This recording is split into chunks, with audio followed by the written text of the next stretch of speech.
Александр Сергеевич Пушкин атындағы әмбебап ғылыми кітапханасы барлық оқырмандар категориясы үшін ақпараттық, білім беретін, бос уақытты ұйымдастырушы және коммуникативті орталық болып саналады. Сондықтан құрамына кітаптар, мерзімді басылымдар мен ақпаратты электронды тасымалдаулар енетін әмбебап қор қалыптасқан. Бұлар классикалық әлем және қазіргі кездегі көркем әдебиеттер, салалық және анықтамалық басылымдар. Кітапхана 1899 жылы Александр Сергеевич Пушкиннің өлкетанушы Лукошиннің растауымен ашылды. Толық атауы мемлекеттік мекеме Александр Сергеевич Пушкиннің әмбебап ғылыми кітапханасы.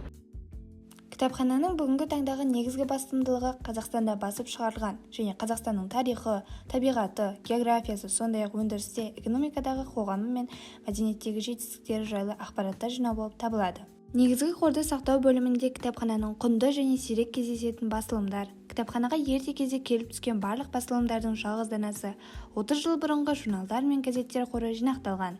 Сондай-ақ газет-журналдар, музыка және бейнелеу өнері туралы шығармалар, карта, фотосуреттер, кино, бейнематериал түрлерін таба аласыздар. Кітапхана бүгінгі таңдағы облыстық үйлестіруші және зерттеуші орталық болып табылады. Александр Сергеевич Пушкин атындағы кітапхана 500 миллиондық қоры бар және 25 мыңнан астам оқырмандарға қызмет көрсетеді. Кітапхананың көрме залында Байназаров Асан Сүйірқұлының «Жеке менің әлемім» көрмесі өтуде. Ендеше көрмені тамашалайық.